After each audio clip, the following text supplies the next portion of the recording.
ఎందుకు గోవు అంత గొప్పది అన్న విషయాన్ని కూడా అక్కడ వ్రాయడం జరిగింది శ్లోక రూపంలో.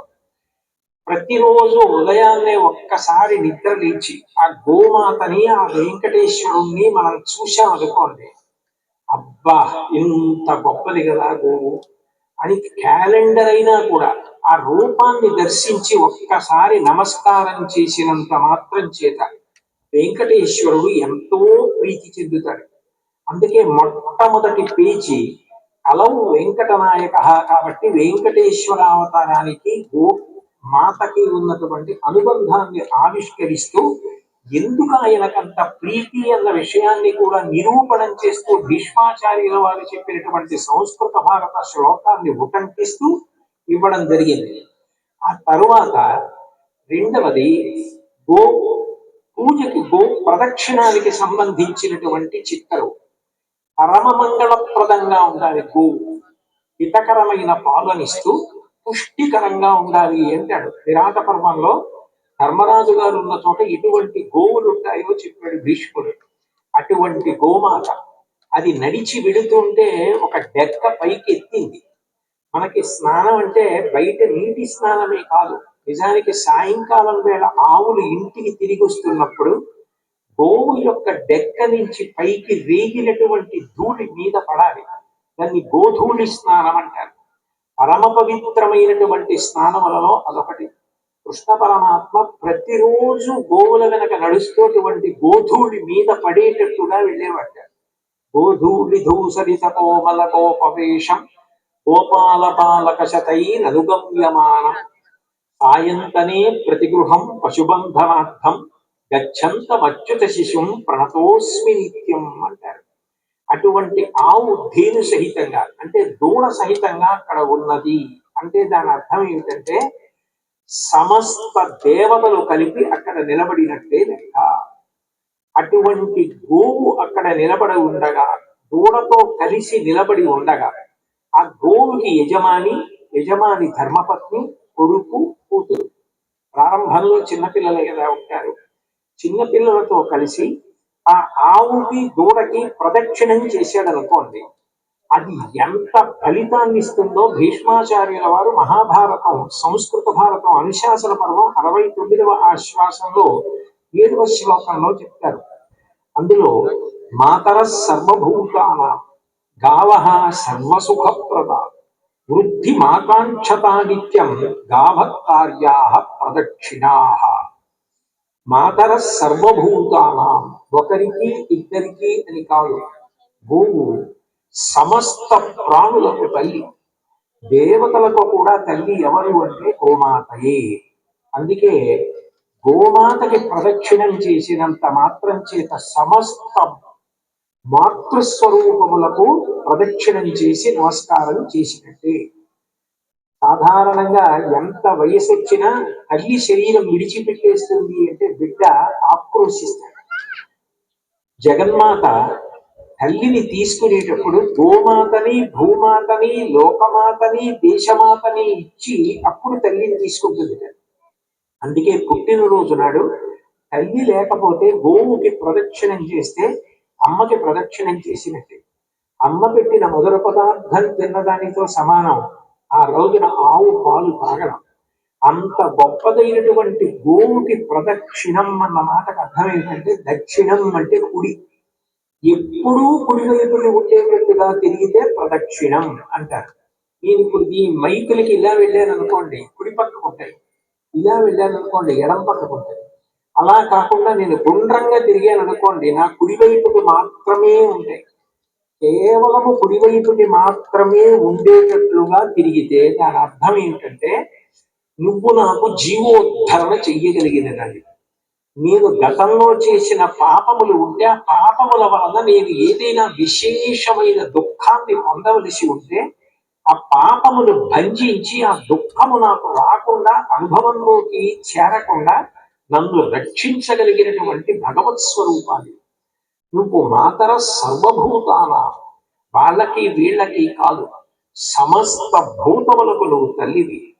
గావః సర్వసుఖప్రద, సమస్త సుఖములకు కారణం ఎవరు అంటే గోమాతయే ఆ గోమాతను ఎవరు సేవిస్తున్నారో వాళ్ళు సకల సుఖములను పొందుతారు.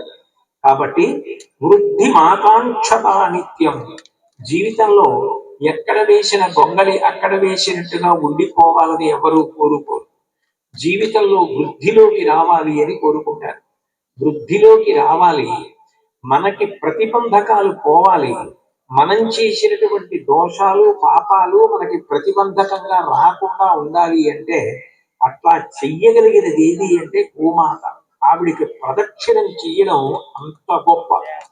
కాబట్టి వృద్ధి మాకాంక్షతానిత్యం కామకార్యా ప్రదక్షిణా. జీవితంలో నేను వృద్ధిలోకి రావాలి అని కోరుకున్నవాడు గోవుకి ప్రదక్షిణము చెయ్యకుండా ఉండడు. గోవుకి తప్పకుండా ప్రదక్షిణం చేస్తాడు. దీన్ని ఎందుకు రూపకల్పన చేశామంటే ప్రతిరోజు గోశాలకు వెళ్ళలేకపోవచ్చు, ప్రతిరోజు ఆవు దూడ అందుబాటులో లేకపోవచ్చు. ఈ గోవుని దూడని ఉన్న క్యాలెండర్ అక్కడ పెట్టుకుని రెండు చేతులు జోడించి ఆవు దూడ అక్కడ ఉన్నాయి అన్న భావనతో ఆ శ్లోకం అక్కడ ఉన్నదాన్ని చదువుకుని ఒక్క ప్రదక్షిణం చేసి తిరిగి వచ్చి మీరు ఒక చిన్న గిన్నెకో చెంబుకో బట్ట కట్టి దానికి కన్నం పెట్టి మీ కుటుంబాన్ని అంతటినీ రక్షించమని ప్రతిరోజు ఒక్క రూపాయో అర్ధ రూపాయో పావలా కాసో ఆ హుండీలో వేసి నెలకొక్కసారి మీరు ఆ హుండీలో చేరినటువంటి ద్రవ్యంతో కొంత గడ్డో చిట్టో తౌడో లేకపోతే గోవు తినడానికి పనికొచ్చే పచ్చిగడ్డో ఎండుగడ్డో ఏదో ఒకటి పట్టుకొని కనీసం నెలకి ఒక్కసారి, విశేషించి పౌర్ణమి తిథి వంటి తిథి నాడు గోశాలకు వెళ్ళి ప్రదక్షిణం చేసి మీరు 30 రోజులు మీ కుటుంబం తరపున హుండీలో వేసిన ద్రవ్యాన్ని గోశాల యొక్క అభ్యున్నతి కొరకు వినియోగిస్తే, నేను ఇది నా స్వార్థం కోసం తయారు చేసింది కాదు.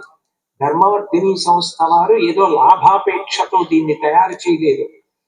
గోవులు వృద్ధిలోకి రావాలి, అందరూ వృద్ధిలోకి రావాలని తయారు చేసింది. మీరు హుండీలో వేసిన ద్రవ్యాన్ని మీ ఊళ్ళో ఎక్కడెక్కడ గోశాలలు ఉన్నాయో అక్కడికి ఒక్కసారి వెళ్ళండి.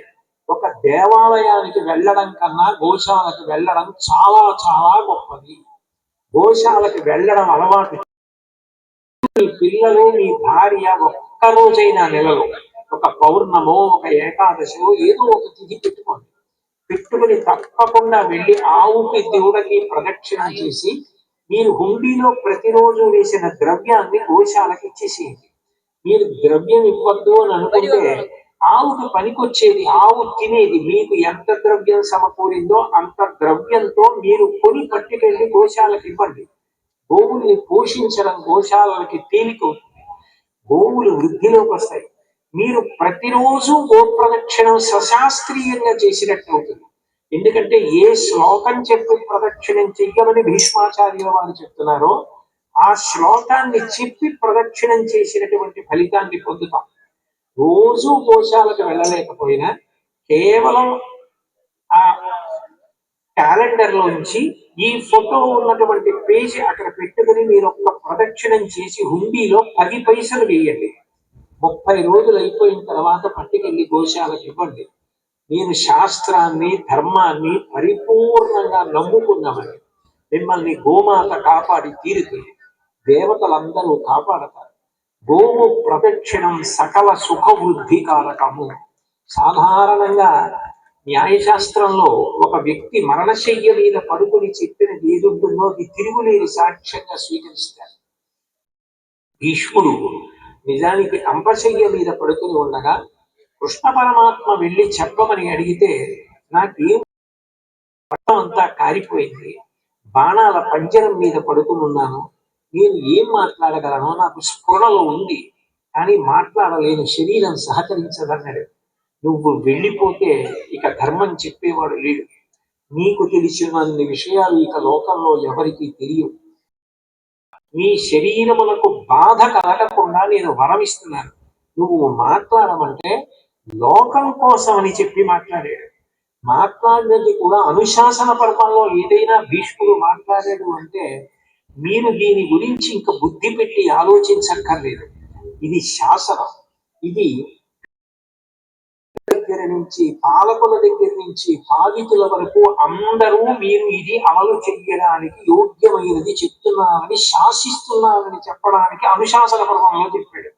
అంటే ఆయనకి ఏం కలిసి వస్తుంది, ఆయనకి ఏం కలిసి రావడం కోసం చెప్పలేదు. అంపశయ్య మీద పడుకుని ఈ శ్లోకాలు చెప్పాడు అంటే గోప్రదక్షిణం ఎంత గొప్పదో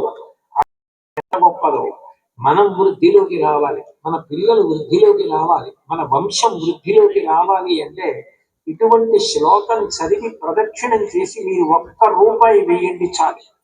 అందరూ గోప్రదక్షిణం చేసిన ఫలితం పొందాలని, గోశాలకు వెళ్ళలేకపోయినా కార్యాన్ని సులభతరం చేయాలని ఇటువంటి ఒక ఇంత మంగళప్రదంగా మీరు స్క్రీన్స్ మీద చూస్తున్నారు కదా, ఆ ఆవు దూడ ఆ దంపతులు అంత అందంగా ఇచ్చాం. మీరు పరకాయ ప్రవేశం చేసి మీరే ప్రదక్షిణం చేస్తున్నారన్న భావనతో చేసినట్టయితే అది విశేష ఫలదాయకమవుతుంది. గో ప్రదక్షిణానికి సంబంధించి గోవు విషయంలో ఆ ప్రత్యేకమైనటువంటి ఫోటోని తీసుకురావడం జరిగింది. ఇక గోదానం ఎంత గొప్పదో భీష్ముడు సంస్కృత భారతంలో అనుశాసన పర్వంలో 69వ అధ్యాయంలో 4వ శ్లోకంలో చెప్పాడు. గోవుని ఒక్కదాన్ని కాని దానం చెయ్యగలిగితే తుల్యనామాని దేయాని త్రీడి తుల్య ఫలాని చ సర్వకామ ఫలానీహ గావ పృథ్వీ సరస్వతి. ఈ లోకంలో ఒకటి దానం చేస్తే ఆ ఒక్కటే దానం చేశారు అని చెప్పి ఫలితం ఇస్తారు. నేను మీకు ఒక వస్త్రం ఇచ్చాను అనుకోండి, నేను వస్త్రదానం చేశాను అని ఫలితం ఇస్తారు. కానీ 3 దానాలు ఉన్నాయి. ఈ 3 దానాలు ఎంత గొప్పవి అంటే ఇవి ఒక రోజుతో పోయేవి కావు. అది కేవలము ఇంత మాత్రమే చేశాడు అని కాదు, దానికి విశేష ఫలితాలు ఇస్తారు. అందుకే తుల్య నామాని దేయాని త్రీడి తుల్య ఫలాని చ. 3 దానములు ఉన్నాయి ఈ లోకంలో. ఈ 3 దానములు 3 పేర్లతో ఉంటాయి. కానీ నిజానికి ఈ 3టిలో ఏ ఒకటి చేసినా మిగిలిన 3 చేసినట్లే. అంత తేలికైనటువంటి అంత జీవితాన్ని వృద్ధి చేసి ఒకసారి జన్మ ఎత్తినందుకు ఆ జన్మ పండిపోయేటట్టుగా చెయ్యగలిగినటువంటి దానాలు. అందులో గావహ మొట్టమొదటి దానం ఏది అంటే గావహ ఆవు. ఎందుచేతనంటే గోవుని దానం చేశారు అంటే జీవన దానం చేసినట్టు. ఆవు పాలు తాగాడు అనుకోండి, ఆవు పాలు సమీకృత ఆహారం. ఒక కుటుంబం ఎంత కాలం ఆవు పాలు తాగుతుందో అంతకాలం మీరు ఆ కుటుంబానికి అంతటికీ కూడా ప్రాణదానం చేసినట్టు. మీరు ఆవు పాలు ఆ ఇంట్లో ఉన్న పిల్లలు త్రాగటానికి అవకాశం కల్పించారనుకోండి, విశేషమైనటువంటి మేధో సంపత్తి. నేను ఈ మధ్యనే ఒక పుస్తకం చదివాను. ఆ పుస్తకంలో ఒక ప్రయోగం గురించి రాశారు. మిగిలిన ఏ జంతు సంతానం కన్నా ఆవు యొక్క దూడని 150 ఆవుల్లోంచి ఒక దూడ నిన్న పుట్టిన దాన్ని ఇవాళ దూరంగా తీసుకెళ్లి మళ్ళీ వదిలితే అది పరిగెత్తుకుంటూ తల్లి దగ్గరికి వెళ్ళిపోతుంది. దానికి ఉన్నంత మేధస్సు దానితో పాటుగా పృథ్వీ భూమి కూడా. గోవిందా అన్న నామం ఆయనకి ఎందుకు వచ్చింది అంటే గోవుల్ని కాపాడాడు కాబట్టి. అందుకే ఆ కింద ఆంధ్ర భాగవతంలోంచి దశమ స్కంధంలో పూర్వ భాగంలో 950వ పద్యాన్ని ఇచ్చారు. సురభిక్షీరములను సురద్వీప మహాశుండావతానీత నిర్జన గంగాంబువులను గిలింపజనని సన్మౌని సంఘంబుతో సురాధుండభిషిక్తు చేసి కలికం సంపార గోవిందుండం సురణాక్రాంత విపక్షతో జలాక్షున్ సాధు సంరక్షణం. దేవేంద్రుడు తన తప్పు తెలుసుకుని నేను పెద్ద పెద్ద వర్షాలు కురిపించిన చిన్ని కృష్ణుడు గోవర్ధనోద్ధరణం చేసి అందరినీ కాపాడాడని కామధేను పాలు పట్టుకుని ఆకాశగంగా జలాలు పట్టుకుని దిగ్గజముల తొండములతో కలశములు పట్టుకుని దేవతల తల్లి అదితితో కలిసి వెళ్ళి పర్వత శిఖరం మీద కూర్చున్న చిన్ని కృష్ణుణ్ణి అభిషేకం చేశాడు. అభిషేకం చేసినప్పుడు సురభి గోవుల యొక్క తల్లి ఒక మాట అంది, లోకంలో నోరున్న మనుష్యులు ఎట్లాగైనా రక్షించండి అని అడుగుతారు కష్టం వచ్చినప్పుడు. కానీ నా జాతి ఆవులు దూడలు నోరు విప్పి అడగలేదు. వాటిలో ఒక దూడ కూడా మరణించకుండా నువ్వు గోవర్ధనోద్ధరణం చేసి నా జాతినంతటినీ కాపాడావు కాబట్టి కృష్ణ నిన్ను గోవులను కాపాడిన వాడు గోవిందా అన్న నామంతో నిన్ను పట్టాభిషేకం చేస్తున్నానని తెలిసింది. ఆనాటి నుంచి ఈనాటి వరకు ఎక్కడ చూసినా గోవిందనామని.